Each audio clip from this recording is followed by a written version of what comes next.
Olá, sejam bem-vindos. Mais um Fortuna Crítica com esse trio maravilhoso. A Jota, tudo bem? Como é que vai? E hoje nós temos uma convidada especial, uma cantora, compositora, empreendedora cultural que movimenta a cena do musical da Bahia. Roda a vinheta, galera!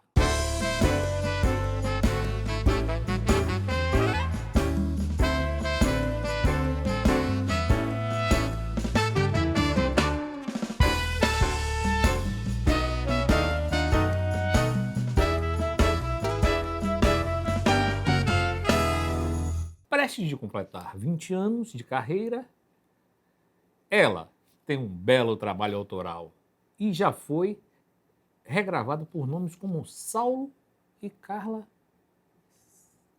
Vise. A música é parte essencial da vida. Nossa convidada de hoje, olha que eu entrevistei o marido. Nossa convidada de hoje é Thaís Nader. Vem pra cá, Thaís.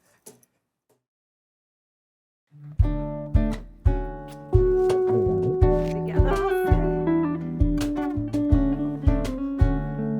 Uau!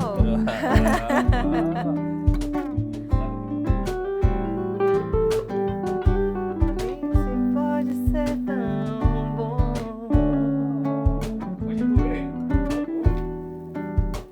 E é amor.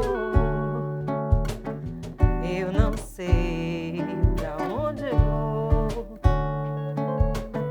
Sei, talvez eu possa ir com você. Pense, pode ser tão bom.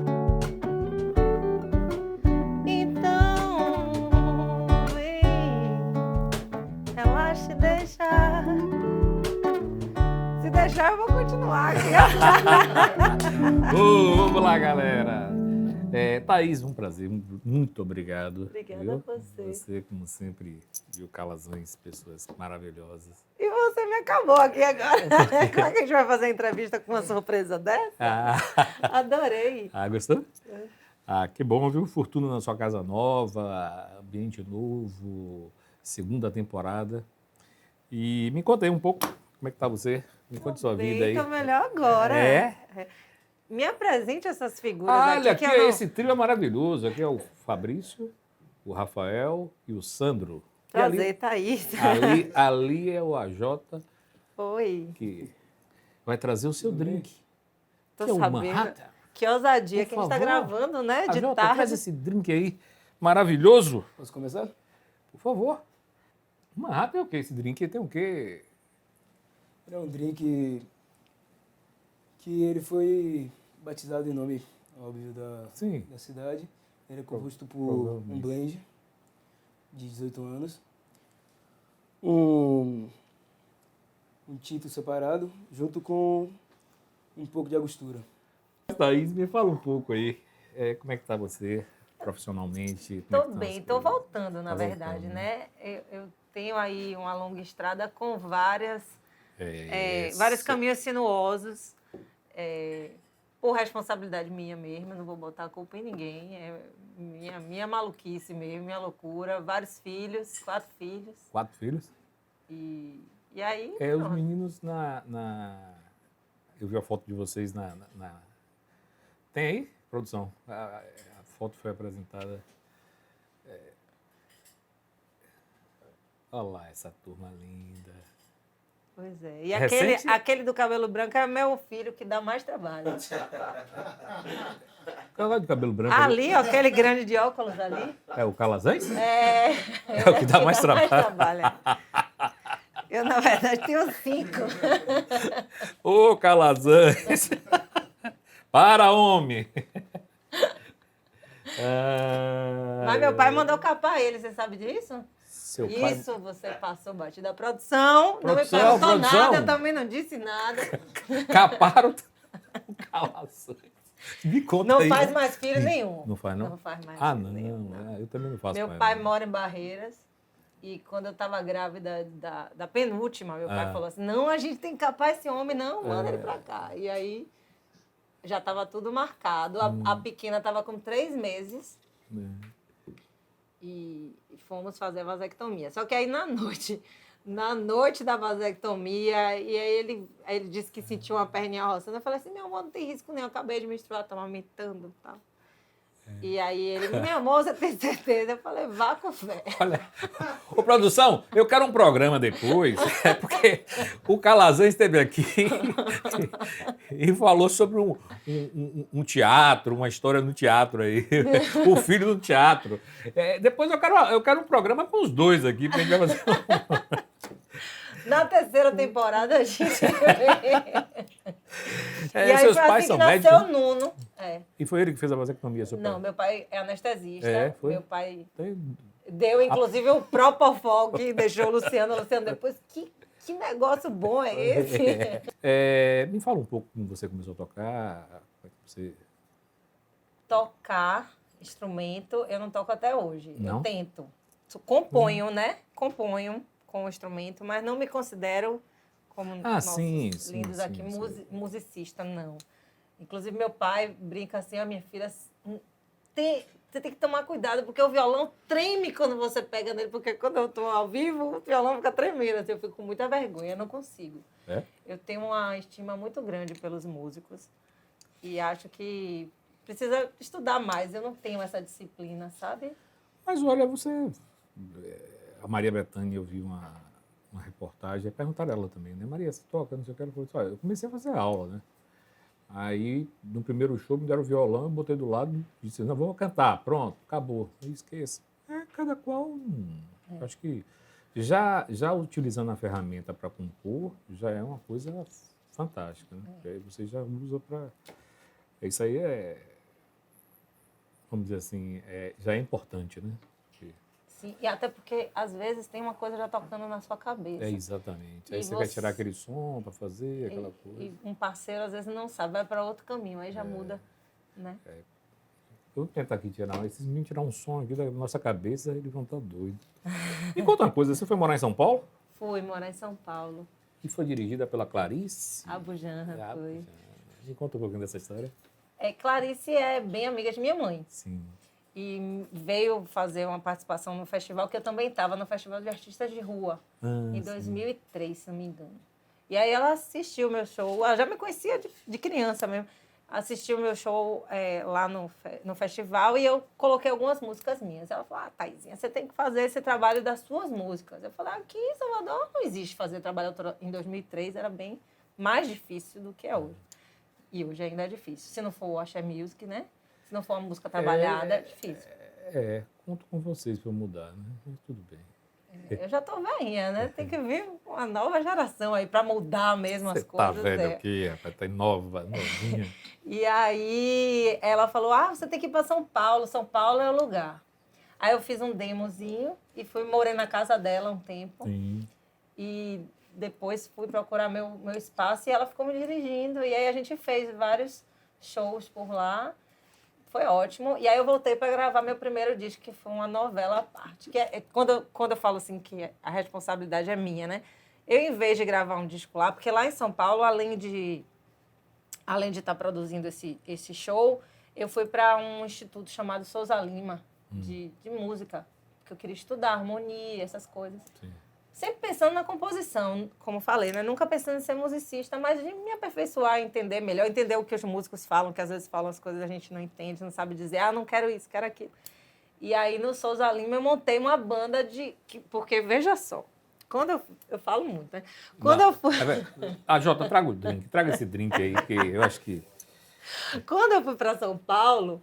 Faz um close aí, porque o Uau! Uau, rapaz. Licença. Obrigada. Então, quando eu fui para São Paulo, na mesma época estava indo o Léo, que é filho de Roberto Mendes. Sei. Léo é meu primo, porque a esposa de Léo é prima de minha mãe, Carnal. Minha mãe é santamarense. E aí, olha, teve tanta maluquice, Luiz, meu Deus, eu vou tentar contar umas histórias interessantes. Conte. Quando eu fui para São Paulo, apareceu uma oportunidade de morar num hotel. E tocar nesse hotel todo dia. Já é o primeiro arrependimento da minha vida. Eu deveria ter topado. Porque eu chamei Léo. E Léo já ia morar na casa de Paulinho Daphne.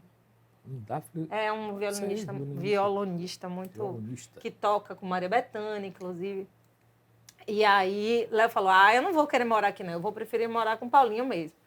E aí, eu ia ter que pagar a Léo ou fazer algum acordo com o Léo. Eu não tive coragem. Deveria ter tido coragem, porque eu ia ter um lugar para tocar 3 vezes por semana ali fixa, era na Paulista, numa daquelas transversais da Paulista, não lembro exatamente qual, acho perto da Brigadeiro. Sim. Um hotelzinho bem bacana, e isso eu já me arrependo. Porque aí, enfim, depois aí Léo queria dirigir meu trabalho. Aí eu não queria, porque eu queria poder dizer o que eu queria.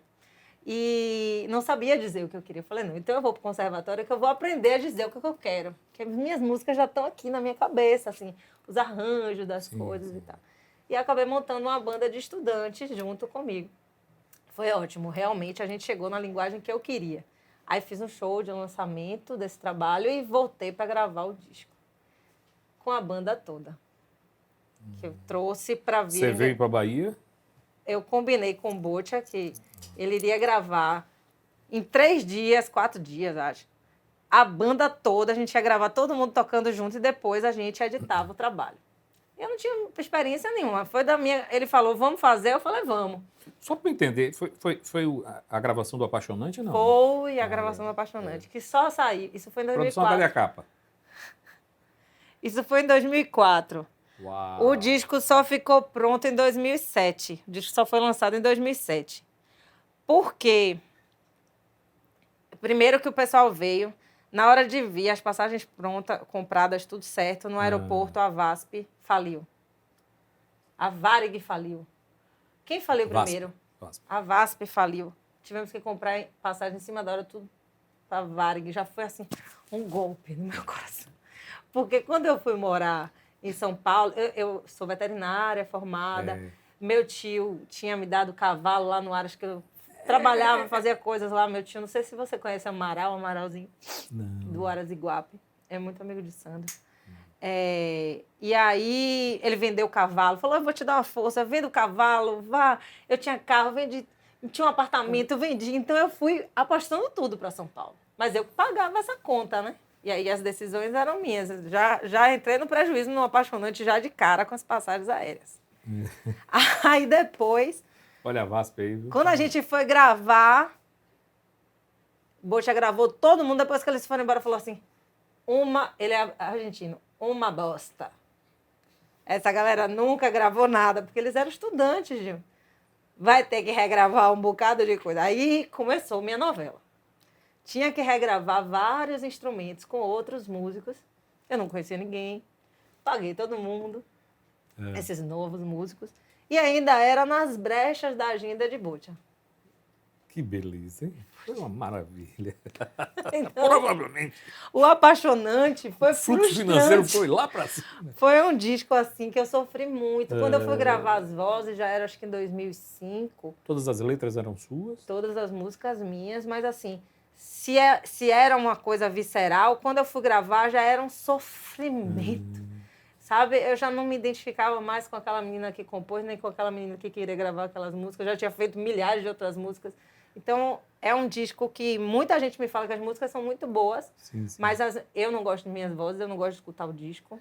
Mas isso, acredito que seja só... Hoje você já escuta normal? Já... Não. Ainda não? Não. Inclusive, acho que é bem ruimzinho. Foi nessa época que você tocou no Jô? Foi em 2007 já, o Jô. Em 2007. Que aí é outra novela, outra dessas histórias loucas. Mas vamos lá, a gente chega lá. Sim, aí você não gostava de escutar, não gostava da sua voz, não... Essa música que eles tocaram aqui na introdução é Dois Melhores, que é uma música que inclusive tocou bastante aqui nas rádios de Salvador. Sim. Desse disco. Mas, por exemplo, eu gosto mais de cantar ela de outro jeito do que está gravado no disco. Entendeu? Mas normalmente é assim, não tem jeito. A gente faz a primeira versão e quando chegar na terceira versão é totalmente diferente. E não tinha maturidade com aquele microfone Neumann que capta uma voz que a gente nem sabe que a gente tem, é outra. Pode nem respirar. Respirou, entrou na gravação, tem que cortar. Exatamente. É fantástico.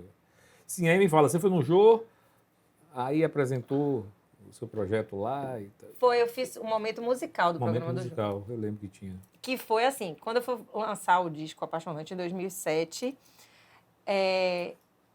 a gente fez um projeto de captação desse show. Eu fiz um bookzinho, eu sempre fiz minhas coisas todas. Fiz um bookzinho. Sei que você faz. E aí minha mãe falou, eu vou ver isso, vou ver aqui, que minha mãe é médica, mas minha mãe já teve até uma empresa de produção, e foi aí que eu aprendi muita coisa. Peraí, olha, eu vou te falar uma coisa. Eu tanta informação, eu vou fazer né? um mapa aqui. O pai é médico. E aí, a mãe médica montou uma empresa de produção. A filha faz veterinária, vira cantora, compositora e musicista. Musicista não. O que aconteceu aqui nesse meio aqui? Meus pais sempre foram amantes de música, Eu artes. soube que ele tinha uma coleção de vinis. Extraordinária. Eu não sei se você se lembra que o balé do Teatro Castro Alves tinha Norberto Som. Norberto Som, sim, lembro. Norberto, às vezes, pedia trilha para meu pai. Aí. Você tem noção. Meu pai conhecia tudo de Então, música. seu pai era da música. Sim, a alma dele é da música. da música. Mas ele é um maluquinho, doidinho, assim. Tipo, ele fez processamento de dados. Ele primeiro foi matemática. Então ficou maluco. Processamento de dados. Eu sou estatístico e eu sei. Exatamente, processamento de dados, engenharia elétrica e, por último, medicina. Quando fez medicina, ele passou em primeiro lugar na Baiana e segundo na Federal. Agora me diga uma coisa, vamos lá. Eu vou ajeitar aqui minha árvore aqui. Ele fez o quê? Processamento de dados. Ele fez primeiro matemática, depois engenharia elétrica, processamento de dados. Trabalhou na IBM, na época que o computador era um negócio enorme. Trabalhou na IBM e deu anestesia em Calazans. Eu não tomaria. Mas eu só casei com o Luciano por causa de meu pai. Foi? Pra casar com o Luciano tem que ser filha de Nicolas. Freud explica. Olha, eu vou dizer. O Luciano ainda tá por aqui. Daqui a pouco aparece o Luciano aqui nessa árvore aqui. Sim. Sim, mas vamos lá. Aí seu Você pai. tem que ir coisando porque é muita doideira aqui na minha cabeça. Vá, sua doideira. Você sabe que eu sou TDAH, né? TDA. Eu ouvi essas coisas todas aqui também. Não, mas me diga, aí você estava em São Paulo, gravou, apresentou no Jô. Sim, é porque essa não história ficou em São do Jô... Paulo. Assim, como é que eu fui parar no Jô? Não foi por causa de Clarice Sim. Abujamra. Foi por causa de minha mãe. Por quê? Porque minha mãe falou, o seu show de lançamento a gente vai fazer com Ação Solidária, esse projeto. O Ação Solidária é um grupo de vários profissionais liberais que todo ano ajudavam uma instituição. Ela falou, você vai fazer o show em prol da instituição desse ano, que foi o Incluir, que é uma instituição que trabalha principalmente com autistas, que tem ali na federação, não sei se você sabe. Aí, então o show ia ser em prol do Incluir e a gente ia tentar patrocínios e apoios ao show. Ela conseguiu 11 placas de outdoor. Minha mãe, não fui eu. Conseguiu, quer dizer, esse grupo, né? 11 placas de outdoor. Foi um negócio assim enorme, pá. E aí ela falou, Aí tá o viés, se por acaso você não conseguir a grana, quem vai pagar sou eu. Não se preocupe. Mas vá até o fim. Porque foi chegando perto do show e eu não tinha conseguido a grana para pagar o teatro, para pagar tudo, né? E tava com medo. Ela não. Aí quando chegou 15 dias antes, me ligou um cara da Petrobras. Olha, eu tô te ligando que eu vou dar esses 25, eu acho que era 25 mil o projeto. Aí eu falei, 25%? Porque o projeto tinha 25%, 25%. Ele, não, os 25 mil. Porque... É o projeto todo. Porque assim...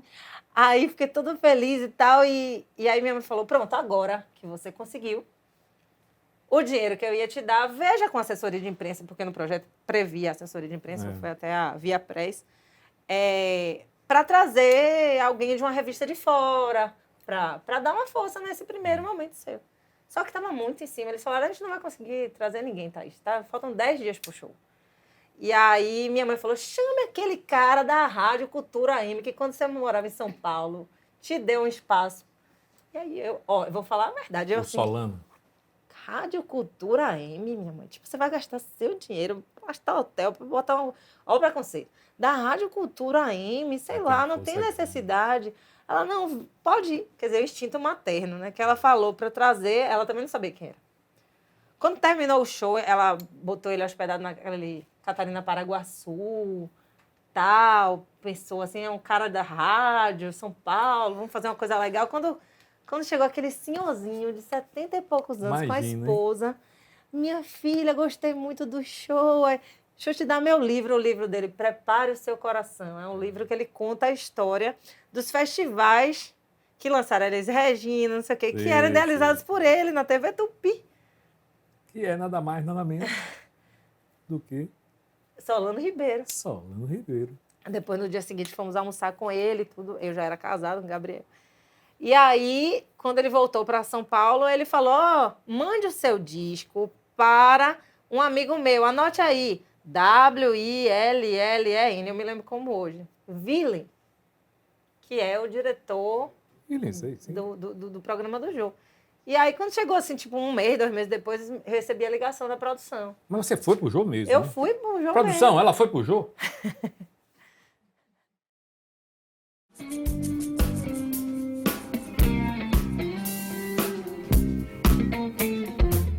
Se quer saber, você me deixa louca. Se a teoria é diferente, não importa. Sinto prazer, quero tirar logo minha roupa. Quero botar a boca no mundo, tirar a cabeça do lugar. E ao teu lado, eu me sinto tão completa. Você nem sabe quanta... Sim, foi gravado tipo em outubro. Aí, quando deu dezembro, foi ao ar. Acho que é dezembro, tem ali a data. E eu não contei a ninguém. Eu sei. Você não contou. Por que você não contou? Porque eu já era nora de Daniela Mercury e eu achava que todo mundo ia achar que tinha sido Daniela que tinha me mandado pra lá. E não minha mãe, pô, sabe? Ó, chorei. Você É uma rata. Você tinha que contar e falar que era sua mãe. Não foi Daniela, não. Foi Mas minha mãe. aí é muita conversa, entendeu, Luiz? Eu Sei. preferi que ninguém nem soubesse que eu tava lá. Você é tão competente e tem uma mãe produtora, imagine médica produtora, que isso daí você precisa mostrar, expor. Alan, por favor, um guardanapo. Bom. Em 2012 você lançou O Amor em Movimento, né? Foi. É o outro disco. É o outro disco. Esse já não foi com esse sofrimento todo, não. Como é que foi isso daí? Foi, Sem, eu comecei sem dor. a conceber quando eu estava grávida de minha filha. Obrigada. Aí você... Tá uma delícia, viu? Mas aí você estava grávida da sua filha, mas aí você reconhecia o Calazans. Não, minha filha mais velha é neta de Daniela, pronto. Ah, tá. Ela se ferrou, outro dia ela chegou puta da vida do Vieira, porque ela canta lindamente. O pessoal da sala sabe que ela canta, ela foi cantar na gincana. E aí, quando ela saiu, o que aconteceu com ela? Você é neta de Daniela, por isso que você canta lindo. Ela ficou puta da vida. E olha que ela se dá bem com a avó, não é isso. É porque a gente gosta de ter o mérito da gente pelas coisas que a gente faz, né? Sim, claro. Então, é difícil. Aí eu E falei essa pra construção aqui que você passou é uma construção interessante, porque você tem o pai, você tem a mãe produtora, a mãe incentivando, o investimento, a coragem de ter um parceiro que foi lá. E tudo isso daí é difícil de encontrar. Normalmente a gente quer tudo pronto, né? As pessoas querem tudo pronto. Olha, acha que é fácil, né? Abrir a porta aqui, entrou, tá tudo tranquilo. Não, mas tem que fazer mesmo. E você labutou, trabalhou bastante para que acontecesse. Então, Amor em Movimento, né? Foi Amor em Movimento, eu estava grávida de Clarice, minha primeira filha. Certo. Quando comecei a compor as músicas que fazem parte do repertório do disco. Aí comecei a gravar algumas coisas e depois finalizei. E aí, depois que eu tive neném, eu sou muito intensa. Sim. Então eu fiquei muito assim, quem é essa nova mulher? Que para mim já era outra mulher que tinha nascido em mim, né? Eu tô acabando com a produção, porque teve um briefing enorme, de nada de tá aí nesse Não, tá papel. aqui, você tá seguindo certinho. Tô. Eu estou tentando entender aqui o erótico aqui são... Erótica foi a música que o programa do jogo tocou. Ah, tá. Que eles escolheram. Que eles que escolheram a música que eu ia cantar. O Willem já mandou qual era a música que ele queria que eu cantasse. Eu achei isso bacana, né? Eu acho Porque... sim. Facilita. Já dá logo o caminho e tal. É, Normalmente é assim. foi Mas ótimo. conte, pode falar, pode falar. Sim, aí eu estava grávida de Clarice e ela nasceu e para mim aquilo tudo foi um rebuliço emocional e era nova pessoa que estava nascendo ali e aí eu já não queria ser mais nada daquilo que eu tinha sido, eu queria ser outra coisa. Eu posso te perguntar, eu sou compositor também, o que é que te inspira para compor, assim? O que é que vem? Como é que veio? Um É caso meio específico. transcrição. A maior parte das minhas composições são transcrição. Até parcerias, por exemplo, tem uma música que eu ganhei até melhor intérprete com essa música aqui pelo Festival da Educadora FM, que é uma música que o Luciano estava tocando assim, ele criou uma música instrumental. Ele ficava tocando ao meu lado e eu estava achando insuportável, chata, toda rebuscada, com a melodia daquelas cavernosas e ele tocando do meu lado e eu achando super chato. Ó, aqui, ó. É uma obra, porque o Luciano tem uma autoestima bem elevada, né? É uma obra-prima e tal, não sei o que, mostrou as notinhas lá, que eu também não entendo muito bem. E aí ele saiu e daqui a pouco começou a tocar tudo na minha cabeça. A música é na veia, é na teia, bem na lua cheia, onde brilha estrela, de frente para o mar. Opa. Mergulha no mar, no coral redemoinho, na flor com espinho, toca sirigaita, canta, mas não veio assim. Eu não estava nem pensando no que eu estava cantando. Eu já preciso pegar um gravador, gravar, porque senão depois vai tudo embora. Como se fosse uma coisa que vem do além, entendeu? Legal, né? E é essa música, Natureza, na veia e na teia. É bem longa a letra, se você for cantar aqui, vai. Vai. Vai o quê? Vai ocupar o tempo todo do programa. Vamos fazer um intervalozinho, produção? Vamos nessa.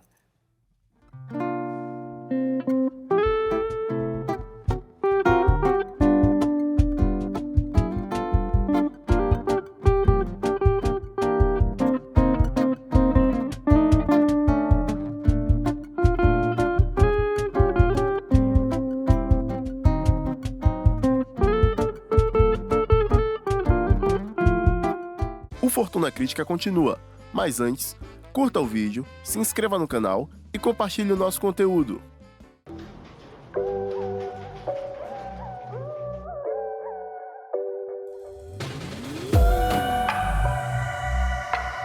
Inaugurada em 2018, a Arrojal Sá é uma produtora baiana, com sede em Salvador e filial em São Paulo.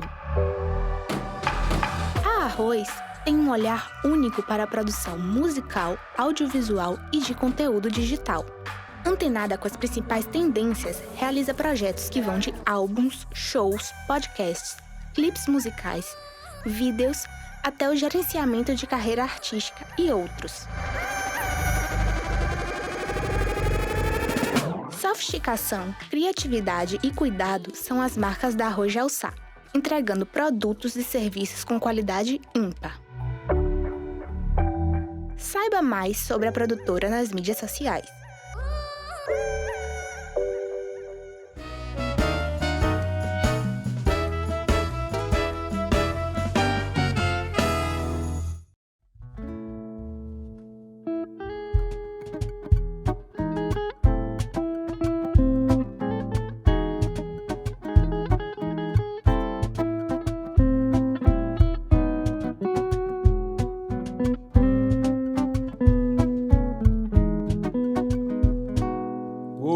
Voltando aqui com Thaís.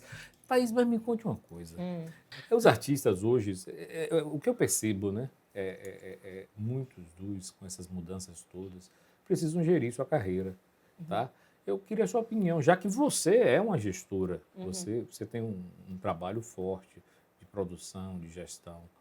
E muitos começaram a desenvolver isso agora e foram pegos até de surpresa. Pô, eu não tenho mais gravadora, eu não tenho mais isso, eu tenho que gerir, como é que eu faço? E eu sou um defensor nato de que a carreira nós temos que gerir, claro, temos que saber. Até porque eu venho de uma área, da área de área 1, que trata tudo, cuido de tudo.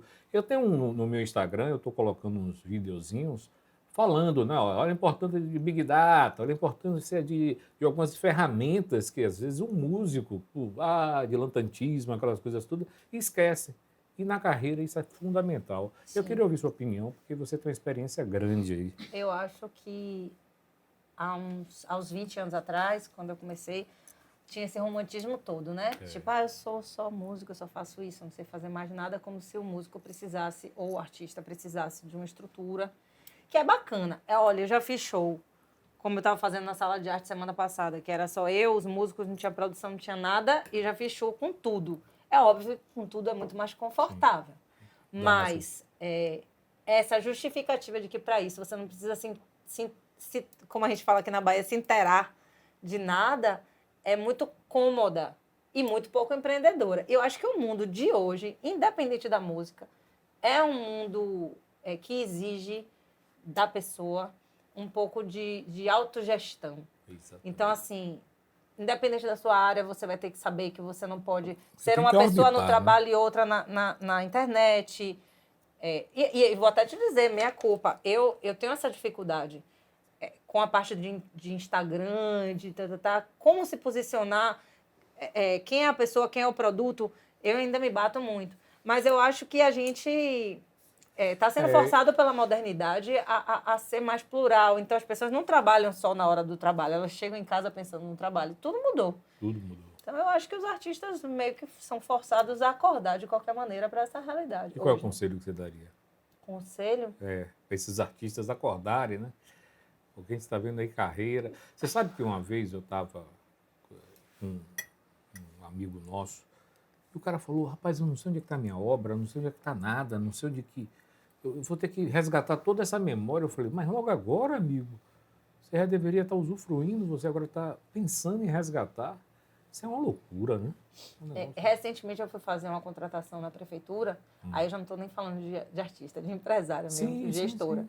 Como gestora mesmo, eu diria.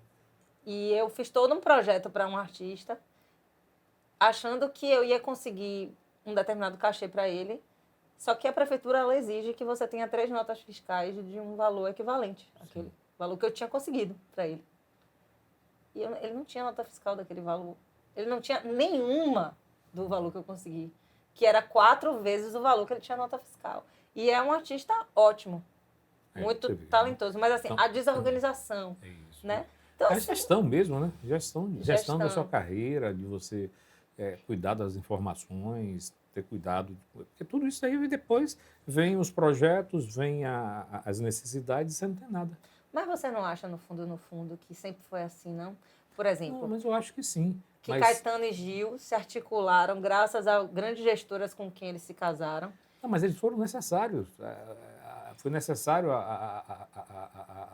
de Caetano assumir, foi necessário de Gil assumir. Sim, mas tem outras pessoas também fantásticas que não tiveram essas pessoas para gerir, e por isso elas não estão em evidência mais. Mas eu não digo nem Caetano, tem artistas mais novos que não pensaram nisso, ficam viajando, aquela coisa toda. Você falou de rede social. É uma realidade, rede social é uma confusão na cabeça da gente, né? Uhum. Eu mesmo, olha, pede para curtir isso aqui, pede para fazer aquilo dali. É importante, mas é importante por quê? Mas é importante, você precisa ter aquele todo... Hoje, todo esse ecossistema que tem aí, tudo essa coisa, essa loucura aí que a gente... moeda, cripto, não sei o quê. A gente tem que estar, porque senão perde dinheiro. Tá? E eu percebo que muitos artistas ainda estão patinando, aquela coisa de não, eu não mexo com isso, eu não quero aquilo, e a coisa eu estou vendo que a coisa está apertando. Sim. Não sei se deu um exemplo agora aí de eu preciso de 3 notas fiscais e eu não tenho 3 notas fiscais. É absurdo, né? Ou um valor que tem. Mas isso é entendimento do mercado. É isso. Isso é um entendimento de mercado. Então, e eu vejo muito isso em você, né? Você sai daquele escopo musical e entra na produção, na gestão, dá uma equilibrada boa. Sim. Isso é legal. É por isso que eu te falei, qual é o conselho que você daria para essa turma acordar? Acorda, gente, vamos. Eu fiz um curso de produção que foi chamado de produção executiva, mas que, na verdade, era um curso que eu quis dar, dizendo como se ver como um produto. Que vocês, por exemplo, sim, vocês também têm que se ver como um produto. Não é só o artista que tem que se ver como produto. Então, você tem... O que é ser um produto? O que é ser um produto? Bora aí, rapaz. Responde aí. Vocês têm o microfone aí. Ele vai passar aqui, viu? Ele normalmente passa o bastão. Eu acho que é saber se vender, né? Ser um produto é saber se vender, não? É uma fala correta, mas é bem genérica. Por exemplo, quando você toma uma Coca-Cola, você pensa na pessoa que criou? Como foi que ela chegou ali? Nada disso. Você se apega àquela marca, aquele produto. Agora, se ela mudar o rótulo dela inesperadamente para uma Coca-Cola verde musgo, a gente vai reclamar pra caramba, né? Eu já me vi como consumidora reclamando. que o Nescau mudou a embalagem, que a Leite Moça não tinha mais aquela mulherzinha. Ou seja, a partir do momento que você é um produto, independente das suas opiniões, você tem que pensar que você agora deixa de ser pessoa. Está rotulado.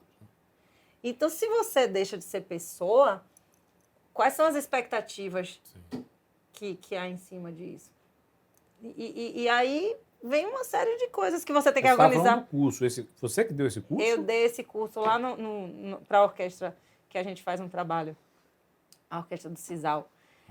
Que da mesma forma, pronto, eu cheguei lá na orquestra e aí eu vi a fábrica deles de instrumento. Quando eu vi a fábrica deles de instrumento, eu falei, gente, peraí.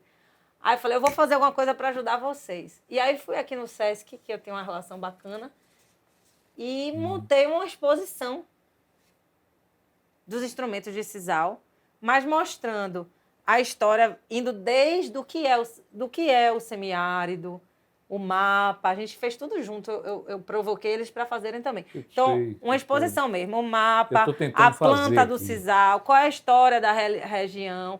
Isso tudo é quando você pega aquilo ali e vira um produto. Não é só assim, eu faço um instrumento, tem um instrumento ali.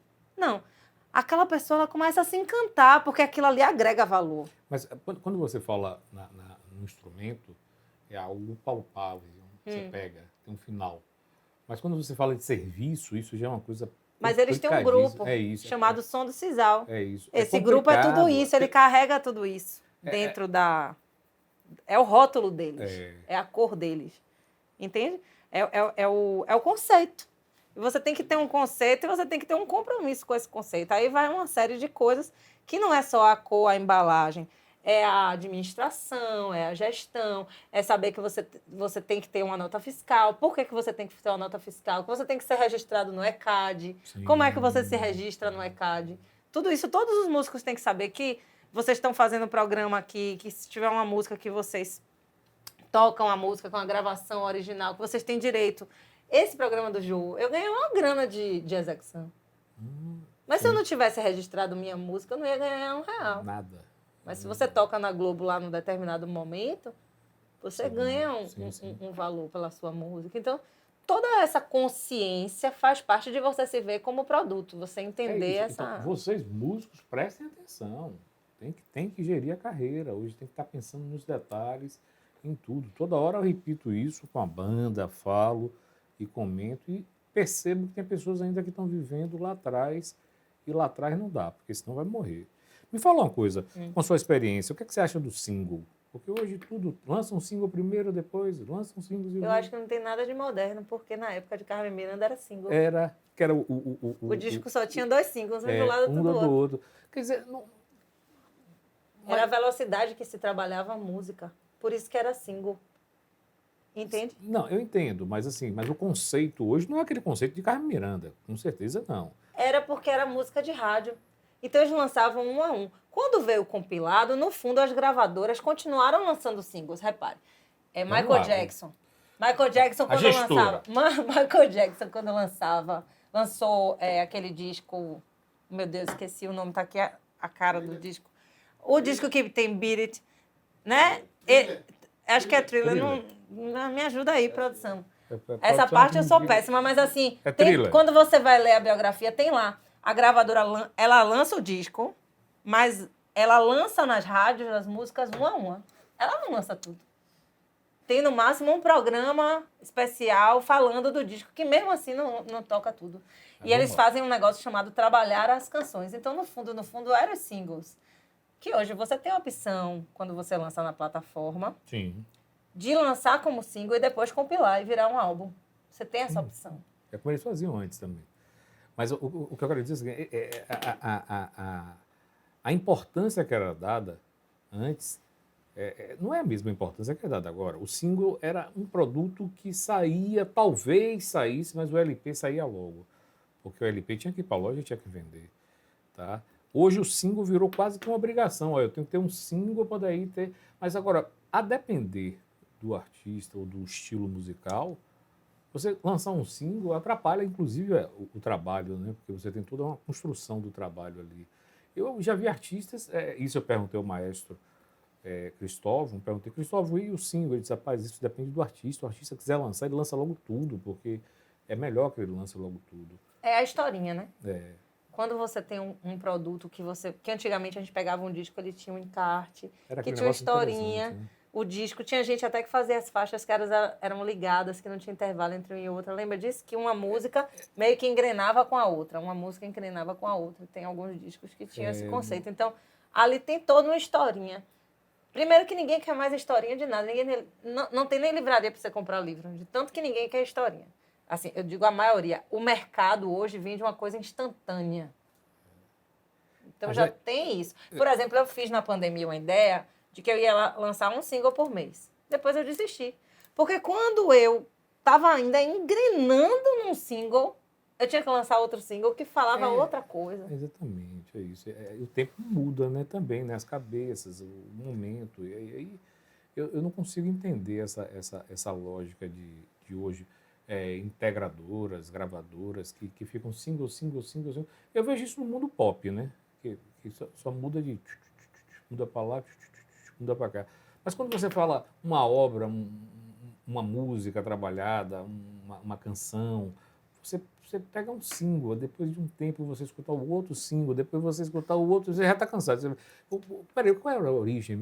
É o que essa estrutura? Que projeto é esse? Como você falou, pegava o encarte ali, você lia, você tinha. Mas você ainda pode lançar o álbum. Você pode lançar. Não, eu só perguntei a sua opinião. Eu acho que depende muito da estratégia. Da né? estratégia da pessoa. Mas você ia lançar um single por mês? E não sou dona da razão nesse sentido, não. Claro. Eu acho que a gente está sendo muito movido agora por uma onda, tudo é onda. Você não consegue na vida ter aquele tempo de respirar as ideias. Mas precisamos. Porque a gente é atropelado pelas coisas, né? Eu digo tudo mesmo. É tanta mudança nas nossas vidas. É muito rápido, né? Nós estamos vivendo essa era. E o single reflete esse momento. É minha opinião, assim. Sei lá. É importante ouvir sua opinião. E eu não sei quem sou eu nesse negócio. Não sei quem sou eu na fila do pão. Me pergunto sempre assim, porque eu quero contribuir. Sim. Né? O que é que eu tenho a contribuir? Eu fico me perguntando. Porque a gente como artista, no show eu me sinto mais contribuindo do que na gravação. Porque na gravação você fica nessa coisa. Aí tem que fazer um negócio no Spotify ou outro no YouTube e tem que fazer isso, tem que fazer aquilo. Eu fico assim, como assim? Então, eu não sei a estratégia ideal, não. Não sabe? Não sei. Você conhece tapioca? Tapioca... Não, você conhece tapioca? Tapioca, cadê você, tapioca? Tô aqui, Luiz, tudo bem? Tudo bom? Tudo ótimo. Já cumprimentou aqui a nossa convidada? Olá, Thaís, tudo bem? Tudo, tapioca. Prazer. Prazer todo meu. Eu queria trazer aqui uma curiosidade para os espectadores e para quem está assistindo, que a nossa querida convidada Thaís, ela fez um show em homenagem a Rita Lee. É um projeto, né? É um projeto. Eu queria que ela me contasse um pouco como foi esse processo. Eu estou aqui para justamente perguntar isso. Pergunte. Como foi o processo, Thaís? Você tá aí, pergunte. Vamos lá, Rita. Rita, Thaís. Bem, o show que eu estou trabalhando agora chama Eu Também Sou Rita Lee. Que são músicas de Rita Lee com arranjos originais. E com a minha interpretação. Agora, ele nasceu, na verdade, provocado pelo Furdúncio de Salvador. Sim. Que eu tinha que escrever um projeto original. E eu pensei, vou me vestir de Rita Lee. Eu acho que Rita Lee merece ser homenageada. Ela fala de tudo que eu acredito. De verdade, de rock and roll. Até porque eu não queria sair no carnaval cantando axé, que não é minha verdade e tal. E aí eu saí com um carro chamado Todos Somos Rita Lee. Os músicos com aquela peruquinha ruiva. Só que foi em 2020. Aí depois fechou tudo. Porque na construção Primeiro a gente escreve o projeto, né? Aí depois que eu escrevi o projeto e passei com o projeto, fui contemplada, já fiquei muito feliz, porque eu passei em segundo lugar. Falei, a ideia é boa. Porque a gente tem ideia, mas a gente não sabe se a ideia é realmente boa, né? A gente fica sempre na dúvida. Eu fico. Aí, na construção do show, eu falei, esse show não pode ficar só nesse dia. Eu quero continuar fazendo. Só que aí veio a pandemia e não fiz mais nada.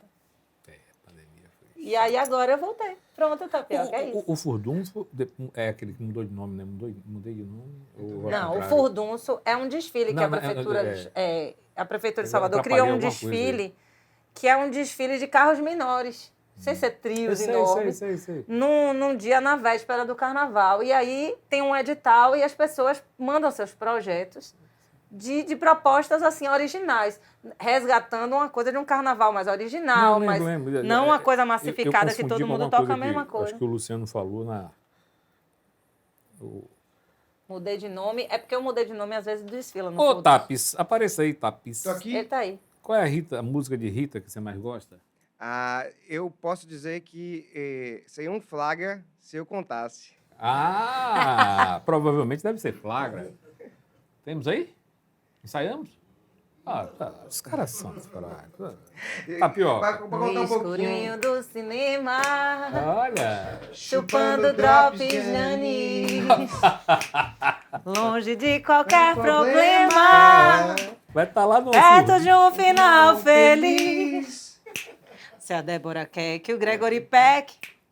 A Rita é um negócio fantástico, né? É verdade. Eu queria dizer aqui que eu só não acompanhei na canção, porque como cantor, sou um ótimo repórter. Ok, Tapioca.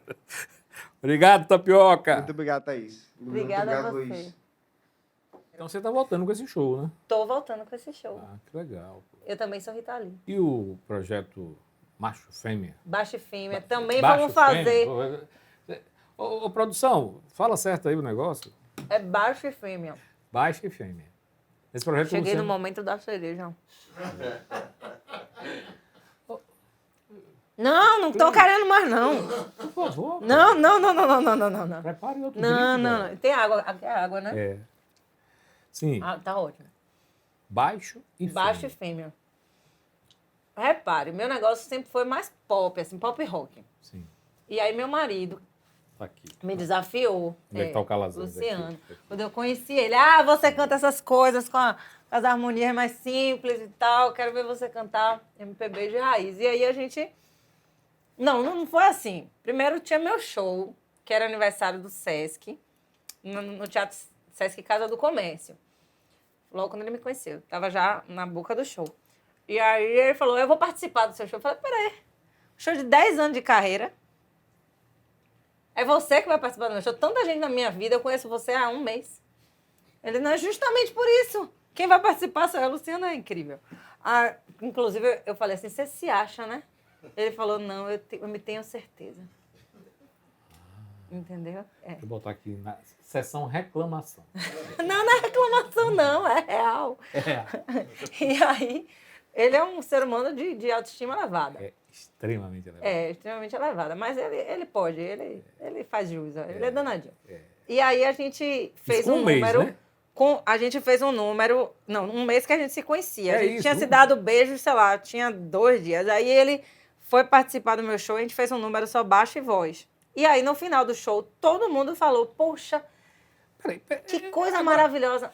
Agora, eu acho que até tá todo mundo confuso. Baixo e Fêmea é um show, então, que já tem quanto tempo? Não, desde que a gente se conheceu, o Baixo e Fêmea. Isso é o quê? 4 anos, 5 anos, 6 anos? 8 anos. 8 anos?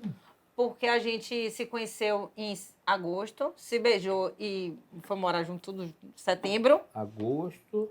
E em janeiro a gente estreou no Teatro SESI. Então, no SESI foi que nasceu... Foi que a gente começou a ensaiar e depois produziu mesmo a criança. Aquele que é pequenininho, aquele teatro pequenininho. Naquele teatro. A gente fazia uma temporada lá, fez toda semana. E foi lá que... Um teatrinho de 100 lugares. Aí fizemos muitos shows do Baixo Fêmea. Só repertório cascudo, tipo Gonzaguinha, Gil, deixa eu ver o que mais. A produção tem vídeo aí do ensaio. É mesmo? Só tem produção.